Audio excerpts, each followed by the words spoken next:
Hey, everyone. Welcome to our deep dive into living in the moment. Yeah. Seems like you're all really interested in this whole mindfulness thing, finding some inner peace. And we're excited to break this book down with you. Absolutely. No need to clear your schedule, weeks of reading. Yeah. Think of this as your fast track to inner peace. It really is. And one of the things that's really cool about this book is it doesn't just preach the benefits of mindfulness. Right. It dives right into the heart of why it's so hard to actually do. Yeah. You know, it acknowledges that feeling overwhelmed by modern life is kind of a universal experience. Totally. And it talks about how our brains are just bombarded constantly with information and demands. We're still wired for, saber-toothed tigers, but instead we're just scrolling through news feeds, Right. And the book actually highlights this really fascinating paradox. It says that our brains are wired for survival, which should mean analyzing the past for patterns and anticipating future threats. But then this wiring is exactly what makes it so hard to be present. Oh, interesting. We're basically time travelers stuck in our own heads. Oh, I like that. Yeah, no wonder it feels like we're fighting our own biology just to relax and enjoy the moment. Yeah. You mentioned a paradox, and that's something I really connected with in living in the moment. It's the more we understand the benefits of mindfulness, less stress, better mental health, right, the harder it seems to actually be mindful. It's so true. The book actually talks about that directly. Does it? Okay. Yeah. It doesn't pretend that it's easy to just shut off our brains from ruminating on the past or worrying about the future. Right. And there's even research that shows that ruminating on a past mistake can actually activate similar brain regions as worrying about something that's going to happen in the future. Oh, wow. So those mental loops we get stuck in, totally natural. Not helpful, but definitely natural. Makes sense. So how do we escape those loops? Yeah. Because the book talks about all these mindfulness techniques. Yeah. Like mindful eating or walking, even having mindful conversations.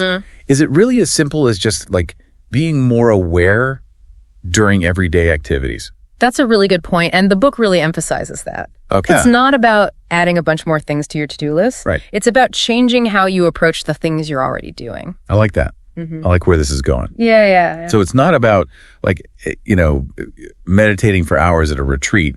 It's about finding those mindful moments in the in-between spaces of life. Exactly. And the book actually gives you a bunch of techniques to help you do that. Okay. It's about finding what works for you.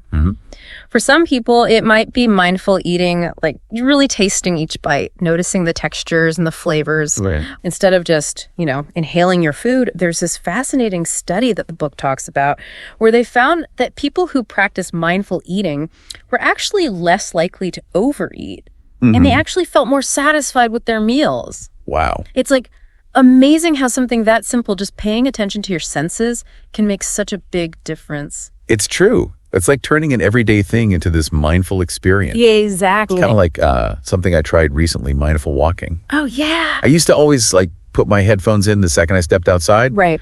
But after reading this book, I thought I'd try a walking meditation. Okay. No music, no distractions, just me, the sounds of the city, and feeling my feet on the pavement. How'd that go? Was it challenging or was it refreshing? Honestly, it was surprisingly refreshing. Yeah.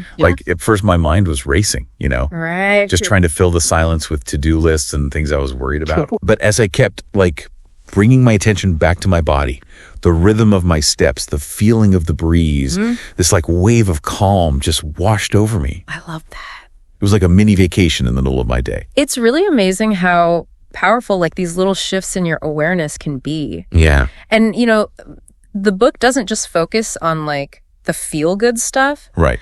It actually talks about how to use mindfulness to deal with tougher emotions. Okay.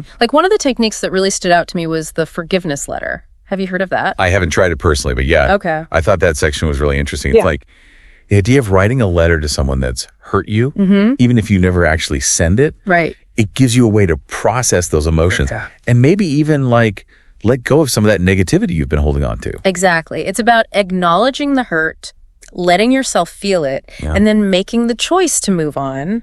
And the book really emphasizes that, forgiveness doesn't mean you're condoning what the other person did. Yeah. It's about freeing yourself from that burden of resentment. That's such an important distinction. Yeah. And it shows how mindfulness can help us deal with difficult emotions Totally. with more grace and compassion for ourselves and for other people. For sure. And speaking of like dealing with challenging emotions, Yeah. the book also has some strategies for managing anxiety, especially when it comes to like worrying about the future. Oh, tell me more about that. Have you ever struggled with that? Are you kidding? I am the queen of overthinking. Really? Always planning, always prepping, always like playing out every worst case scenario in my head. It's exhausting. I bet. Well, the book talks about something called future visualization. Have you heard of that one? Yeah. What is that all about? So future visualization is this powerful tool. Okay. It can help you change how you see uncertainty. So instead of letting your anxieties go wild with all these what if scenarios, Right. Which I tend to do. you can use visualization to kind of create a more empowering story. Okay. I like where this is going. So the book says, imagine yourself in this future situation that would usually make you anxious. Yeah. But here's the important part. Okay. You picture yourself handling it with like calmness and competence. Maybe even like a little excitement. Okay. So it's like mentally rehearsing for the future, Yeah. but instead of focusing on everything that could go wrong, Exactly. you're training your mind to see the good things that could happen. Yes. And like see yourself handling whatever comes up. I love that. Yeah, it's about like shifting from this fear-based mindset to one that's all about growth. Okay. And the really wild thing is our brains, they don't always know the difference between like something we vividly imagine Oh, wow. and something that actually happens. Really? So by picturing yourself successfully getting through these tough situations again and again, you're actually rewiring your brain Go away. to be more resilient. That's incredible. Right. You're basically like hacking your own neural pathways to become this calmer, more confident you. Sign me up.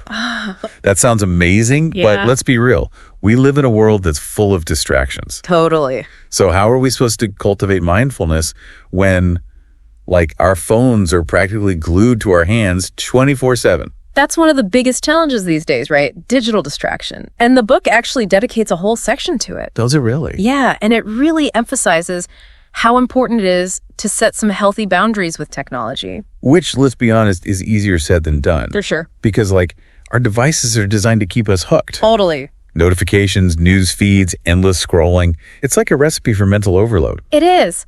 But the book has some really practical advice for like taking back your attention. Okay, good. And it's not about like giving up technology entirely. Right. It's about being more mindful of when and how you use it. It really is. It's like we're constantly battling it out with our devices. Yeah. You know, I think there was one thing the book mentioned about like making certain zones in your life or like times a day tech free. Mm-hmm.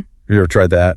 Yeah, actually, I have. Really? I started small though, like no phones at the dinner table. Okay. And then it kind of turned into like no tech after a certain time in the evening. Right. It definitely takes some discipline to get started, but it does become a habit eventually. Okay. And the benefits are like, you really notice them, you're just more present, more tuned in to what's going on around you. Yeah. And honestly, you sleep better. Totally. Yeah. Yeah. It's like hitting the reset button on your brain. Mm-hmm. And, even with all the like practical stuff that the book talks about, tips and techniques. Yeah. One of the biggest things I'm taking away from it is this idea of like being okay with uncertainty, Right. which seems kind of counterintuitive, right? It does. Like yeah. our instinct is to plan everything, control everything, know what's going to happen next. But the book says true peace comes when you can just accept that, you're not in control of everything. It is a totally different way of looking at things, isn't it? It is. And the book does such a good job of like framing uncertainty not as something to be scared of, Right. but as like an opportunity for growth. Yes. And like all these possibilities opening up. It's so true. It's like that saying, life is what happens when you're busy making other plans. Yeah, exactly. But how do we actually do that? Like, how do you shift from being afraid to like accepting things? That's the $1 million question. It is from control to like openness.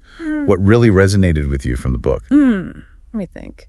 Any practical tips? One thing that stuck with me was trying to approach new things with curiosity instead of judgment. Okay. Like saying yes more often to new opportunities, new people, just new ways of thinking. I like that. It's like getting outside of your comfort zone is really where the magic happens. It's true, because even if things don't go exactly how you planned, you always learn something, Exactly. about yourself, about other people, about what you're capable of. Yeah. And I think that's where the real joy of living in the moment comes from, It's not about like reaching this perfectly blissful state where you're always at peace. It's about like really experiencing all of it. Yeah. The good, the bad, the messy parts, the beautiful parts. It's about finding the peace within the chaos. Exactly. Right? Because let's face it, we're all human. Even if we're trying to be mindful, there's going to be days, even moments, Oh, for sure. where our minds are just racing. Yeah. Where we're caught up in worry or regret or whatever. Totally. Like, it's just part of being human.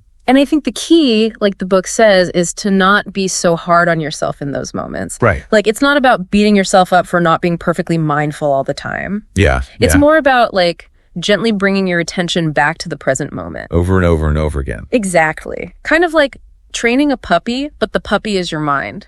Oh, I love that. And the treat is like a moment of peace. Exactly. And remember, even just these tiny little acts of mindfulness, they can make a big difference. They do, yeah. Whether it's taking a few deep breaths before a meeting or, feeling grateful when you're stuck in traffic. These little shifts in your awareness, they can really change your whole perspective. I'm feeling very inspired right now. Yeah. But now it's your turn, dear listener. Yeah, what about you? What really stood out to you from our deep dive into living in the moment? What are you, curious to try out in your own life? If we challenge you, pick one technique, one mindfulness experiment, just one tiny thing, and try it out this week. See what happens. See what happens when you bring a little more presence to your everyday life. Exactly. Because ultimately, the most profound changes, they come from your own experiences. Yeah. So go out there, embrace the power of right now. Yes. And until next time, happy mindful living.